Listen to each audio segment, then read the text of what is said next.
আসসালামু আলাইকুম, সবাই কেমন আছেন? আল্লাহর রহমতে আমরাও ভালো আছি। আমি সুমি, রাজশাহী জেলার ছোট্ট একটি গ্রাম থেকে বলছি। রুহি লাইফস্টাইল চ্যানেলে আপনাদের সবাইকে স্বাগতম, অভিনন্দন এবং আমার মন ভরা ভালোবাসা রইল। আশা করি সবাই ভালো আছেন, সুস্থ আছেন। প্রতিদিনের মতো আজকেও আপনাদের মাঝে একটি নতুন ব্লগ নিয়ে চলে আসলাম। তো আশা করি স্কিপ না করে পুরো ভিডিওটা দেখবেন এবং ভালো লাগলে অবশ্যই একটা করে লাইক দিবেন। তো সকালবেলা ঘুম থেকে উঠে প্রত্যেক দিনের মতো বাসি কাজ করে এখন চলে আসলাম বাড়ির মধ্যে কিছু জিনিসপত্র গুলো গোছাবো তাই। তো এখানে এই যে কলাগুলো পাকবে, তো কলাগুলো বাইরে না রেখে এই ঘরটায়, মানে এই ঘরটায় কেউ থাকে না আর কি, তো এই ঘরটায় এনে রেখে দিলাম। আর এই ঝাঁকাগুলোতে অনেকগুলো আম আছে, দেখুন। তো আমগুলো প্রায় পাকছে, আবার অনেকগুলো নষ্ট হচ্ছে। তো এই কাজগুলো গুছিয়ে এখন সকালবেলা একটু পান্তা ভাত খাবো, তাই জন্য আসলাম। তো আমাদের গরিবের পান্তা ইলিশ, এই যে এটাই আমাদের ইলিশ। এটা কিন্তু ইলিশ মাছ না, পোনা মাছ। তো যাই হোক, এটাই আমাদের ইলিশ মাছ। কারণ ইলিশ মাছ তো আমরা সবসময়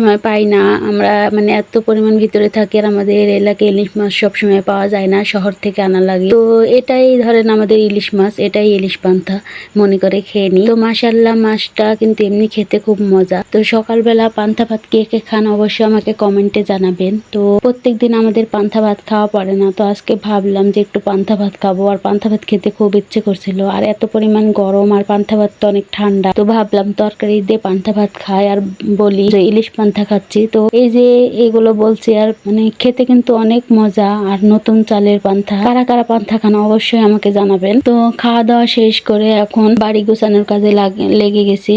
তো এদিকে এইগুলা এত পরিমাণ নোংরা হয়েছিল, আর বাড়িতে মানে মানুষ না থাকলে যাই হয়, তো আমার শাশুড়ি মা একা পারে না এগুলো করতে। তো আমি বাড়িতে এসে, বাবার বাড়ি তো ছিলাম, আপনারা দেখছেন হয়তো বা। তো ওখান থেকে এসে এগুলো এমন অবস্থা হয়েছিল, তো 2 দিন এখানে হাত দিতে পারিনি। তো ভাবলাম যে আজকে এগুলো পরিষ্কার করি। তো এর নিচে যে এগুলা অনেক কিছু জমা হয়েছিল, মানে অনেক জঙ্গল। আর এখানে দেখছেন পেঁয়াজ রসুন এগুলো বাচ্চা, মানে এক ঝাঁকার মধ্যে বড় বড় পেঁয়াজ গুলো রান্নার জন্য খুব তাড়াহুড়ো করে কেটে নেওয়া হয়, আর যেগুলো ছোট পেঁয়াজ সেগুলো মানে বাদ পড়ে যায়। তো ভাবলাম যে ছোট পেঁয়াজ গুলো মানে খোসার ভিতর থেকে ছাড়িয়ে রাখি, যে কোনো সময় ফাঁকা টাইমে এগুলো মানে খোসা ছাড়িয়ে নেওয়া যাবে।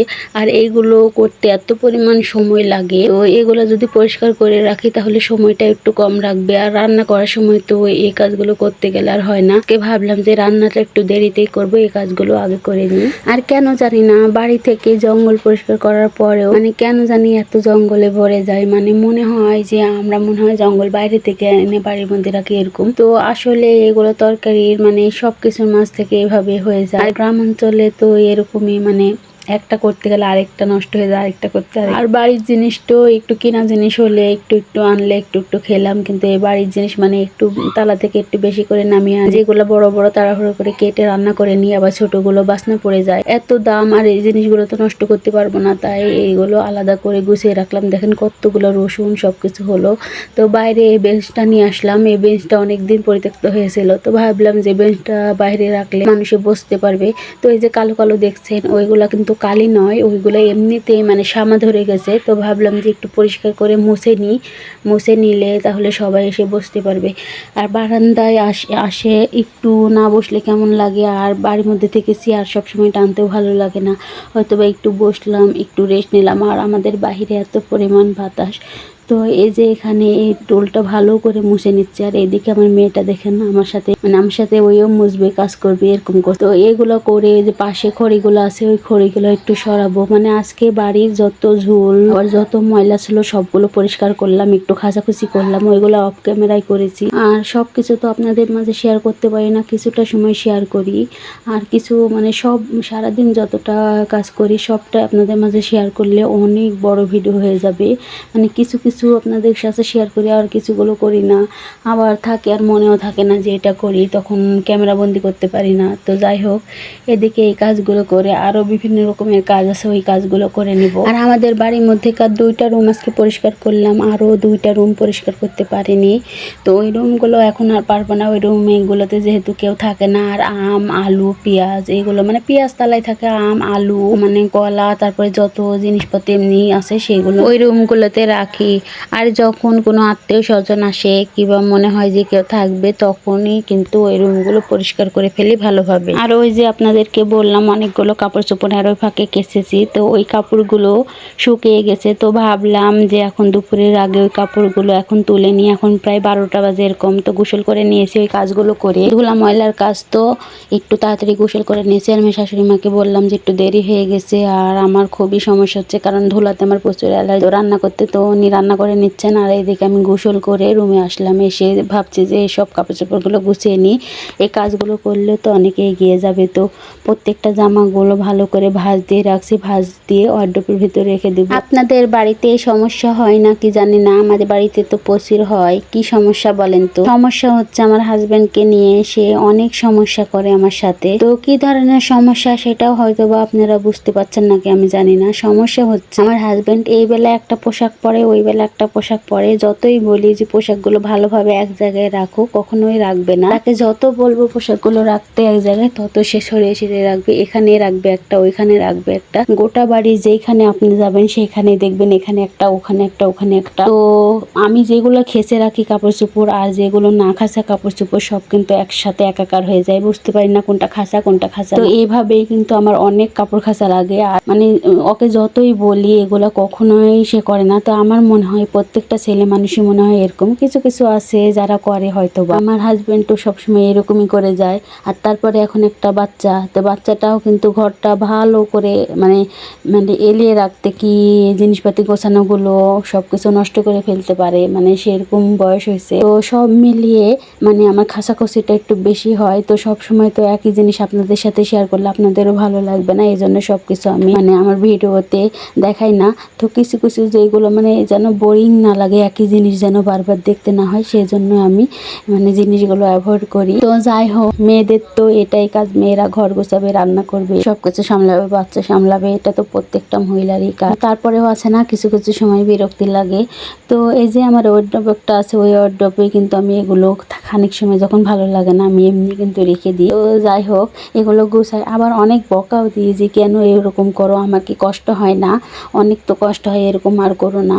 তো এই যে দেখেন এই ড্রয়ারটাতে এই গেঞ্জিগুলো যেগুলো আছে এইগুলো সব কিন্তু খেঁচে দিয়েছে, এগুলো এখন এমনিতেই রেখে দেবো। মানে ভাঁজ করলে কি হয়, ওই একটা একটা মানে খুঁজতে আসলে আরেকগুলো সব মানে একদম ইয়ে করে ফেলে। তো ভাবি যে ওয়ারড্রোবের ভিতর তো আর দেখা যাবে না, এইভাবেই রেখে দিই। কিন্তু এইভাবে রাখলেও কিন্তু জিনিসগুলো ভাঁজ পড়ে না, যেহেতু সুন্দরভাবে থেকে যায়। তো এইভাবে এই যে এখানে রেখে দেবো। আর আমার পোশাকগুলো আর আমি সব সময় এখানে রাখি। আমার মেয়ের পোশাক এক ড্রয়ারে রাখি, মানে যেগুলো পরে। আমার পোশাক এক ড্রয়ারে রাখি, আর আমার হাজবেন্ডের এক ড্রয়ারে। আর যেগুলো আমার কাপড় চোপড় আছে সেগুলো আরেকটা শোকেসে একসাথে রাখি না, যেন তারা নষ্ট না করে।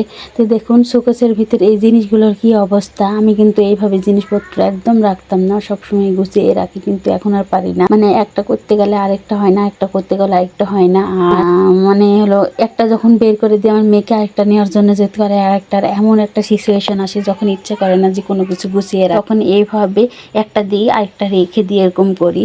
তো আজকে ভাবছি যে এই জিনিসগুলো একটু গুছিয়ে ভালোভাবে রাখবো, কারণ দেখতে তো কেমন লাগছে বলেন। আর অল্প জিনিস অনেক জায়গা জুড়ে থাকে, মানে গুছিয়ে রাখলে কিন্তু অল্প জায়গাতেই হয়ে যায়।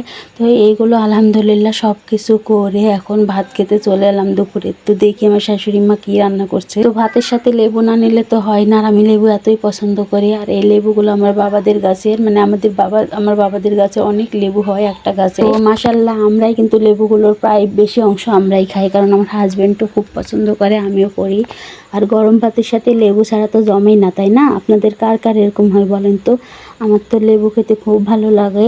তো আমি দেখলাম আমার শাশুড়ি মা এই যে ভর্তা করেছে, আর এক জায়গায় কলা মাছ দিয়ে ঝোল করেছে। তো যাই হোক, ভর্তাগুলো এত পরিমাণ মজা হয়েছিল, অনেক ঝাল হয়েছে কিন্তু খুব পরিমাণ মজা হয়েছে। খেতেও কিন্তু খুব মানে তরকারি দেখবেন একটু ঝাল ঝাল হলে কিন্তু খেতে এত ভালো লাগে, মানে এত ভালো লাগে। আমার তো খুব ভালো লাগে। আপনাদের কাছে কেমন লাগে? ঝাল, যত ঝাল তরকারি হবে আমার তত খেতে মজা লাগে। কিন্তু এখন ইদানিং একটু মানে একটু সমস্যা হয়, ঝালটা একটু কম খাই।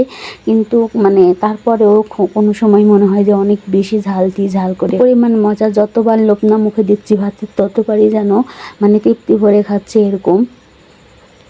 তো যাই হোক, সবাই মিলে এই যে বসে এখন খাচ্ছি। এখন প্রায় 2টা কি 2:30 বাজে এরকম সময় খাচ্ছি।